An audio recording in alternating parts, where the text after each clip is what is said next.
નમસ્કાર. ગુજરાતના એવા તેજસ્વી વિદ્યાર્થીઓ માટે જેઓ પોતાના સપના સાકાર કરવા માગે છે, એમના માટે આજે એક જોરદાર તક વિશે વાત કરવાની છે, એક એવી તક જે ભવિષ્યને સાવ નવી જ ઉડાન આપી શકે છે. તો ચાલો આપણે જાણીએ મુખ્યમંત્રી જ્ઞાન સાધના મેરિટ સ્કોલરશિપ 2026 વિશે. ચાલો સૌથી પહેલાં તો સૌથી કામની વાત કરીએ. આ સ્કોલરશિપમાં છે શું? તો જુઓ, જે વિદ્યાર્થીઓ પસંદ થશે ને એમને દર વર્ષે મળશે પૂરા 24,000 રૂપિયા. અને હા, આ કંઈ ખાલી એક વર્ષ માટે નથી. ધોરણ 9, 10, 11 અને 12 એમ સતત 4 વર્ષ સુધી આ મદદ મળશે. હવે વિચારો, અભ્યાસના ખર્ચમાં આ કેટલી મોટી રાહત કહેવાય? તો સવાલ એ થાય કે શું આવી શિષ્યવૃત્તિ ખરેખર કોઈનું ભવિષ્ય બદલી શકે છે? અને જવાબ છે બિલકુલ હા. કેમ કે સમજો, આ ખાલી પૈસાની મદદ નથી, આ તો મહેનત અને જે તેજસ્વીતા છે ને એનું સન્માન છે. તો ચાલો જરા ઊંડાણમાં જઈએ અને સમજીએ કે આ તકને પોતાની કઈ રીતે બનાવી શકાય. ઓકે, તો આ એક સુવર્ણ તક છે. પણ ચાલો એને જરા નજીકથી જોઈએ. આખરે આ શિષ્યવૃત્તિ છે શું અને કોના માટે છે એને બરાબર સમજી લઈએ. જુઓ, આ યોજનાનો હેતુ એકદમ સીધો અને સ્પષ્ટ છે. ગુજરાતના જે હોશિયાર વિદ્યાર્થીઓ છે એમને ધોરણ 9 થી 12ના અભ્યાસ માટે આર્થિક રીતે મદદ કરવી. આ એવા વર્ષો છે જે કારકિર્દી માટે બહુ જ મહત્વના હોય છે. સરકાર એવું ઈચ્છે છે કે પૈસાની તંગીને કારણે કોઈ પણ તેજસ્વી વિદ્યાર્થી પાછળ રહી ના જાય. સારું, તો હવે સૌથી અગત્યનો સવાલ, કોણ અરજી કરી શકે? શું બધા માટે છે? ચાલો એની લાયકાત અને પાત્રતાના જે નિયમો છે ને એના પર એક નજર નાખીએ. એટલે ખ્યાલ આવે કે આ તક કોના માટે છે. અરજી કરવા માટેની મુખ્ય શરતો જોઈ લઈએ. પહેલી શરત, વિદ્યાર્થી અત્યારે ધોરણ 8માં ભણતો હોવો જોઈએ. બીજું, એ સરકારી અથવા તો ગ્રાન્ટેડ પ્રાથમિક શાળામાં ભણતો હોવો જોઈએ. અને હા, એવા વિદ્યાર્થીઓ પણ અરજી કરી શકે છે જેમણે આરટીઈ એક્ટ એટલે કે 2009ના કાયદા હેઠળ કોઈ પ્રાઇવેટ સ્કૂલમાં એડમિશન લીધું હોય. તો આ 3 મુખ્ય બાબતો છે. ચાલો માની લઈએ કે પાત્રતાની શરતો પૂરી થાય છે. તો પછી શું? તો પછી આવે છે એક પરીક્ષા. પણ ગભરાવાની બિલકુલ જરૂર નથી. આપણે આ પરીક્ષાનું આખું માળખું એકદમ સરળ રીતે સમજી લઈએ, જેથી તૈયારી કરવામાં એકદમ સરળતા રહે. પરીક્ષાનું ફોર્મેટ તો એકદમ સહેલું છે. બધા પ્રશ્નો એમસીક્યુ ટાઈપના હશે.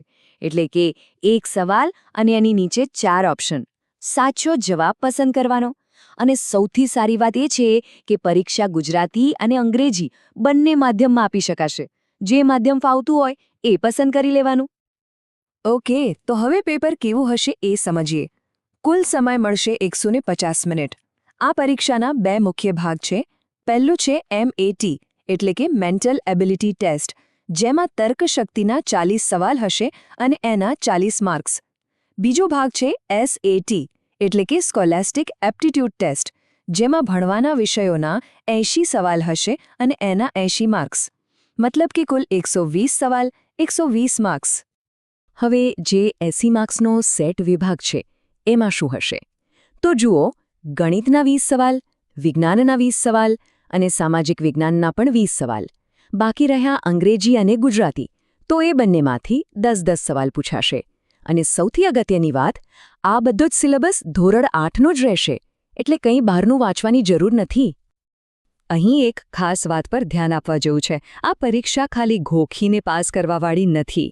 જે નવી શિક્ષણ નીતિ છે NEP 2020 એ મુજબ 30% સવાલો યોગ્યતા આધારિત એટલે કે કોમ્પિટન્સી બેઝડ હશે.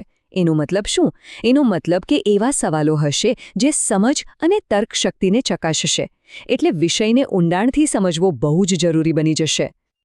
ચાલો, હવે બધી માહિતી તો મળી ગઈ. પાત્રતા, પરીક્ષાનું માળખું, બધું જ. તો હવે શું? હવે સૌથી મુખ્ય કામ, અરજી કઈ રીતે કરવી. ચાલો ઓનલાઈન ફોર્મ ભરવાની જે પ્રોસેસ છે ને એના એકદમ સિમ્પલ સ્ટેપ્સ જોઈ લઈએ. પ્રોસેસ ખરેખર બહુ જ સરળ છે. સૌથી પહેલું કામ, અહીં જે વેબસાઇટ દેખાઈ રહી છે https://convengenius.ai/chat એના પર જવાનું. ત્યાં જઈને મોબાઈલ નંબર નાખીને લોગિન કરવાનું છે. એ પછી જે પણ જરૂરી વિગતો માંગે, જેમ કે નામ, સરનામું, શાળાની માહિતી, એ બધું એકદમ ધ્યાનથી ભરવાનું અને છેલ્લે ફોર્મ સબમિટ કરી દેવાનું. અને હા, જે કન્ફર્મેશન આવે ને એને સાચવીને રાખવાનું, બિલકુલ ભૂલતા નહીં. આ રહી અરજી કરવા માટેની વેબસાઇટ. આને બરાબર જોઈ લો. સ્ક્રીનશોટ લેવો હોય તો પણ લઈ શકો છો, જેથી ભૂલ ના થાય. અને હવે આપણે આવી ગયા છીએ છેલ્લા અને સૌથી મહત્વના ભાગ પર. એ છે મહત્વની તારીખો.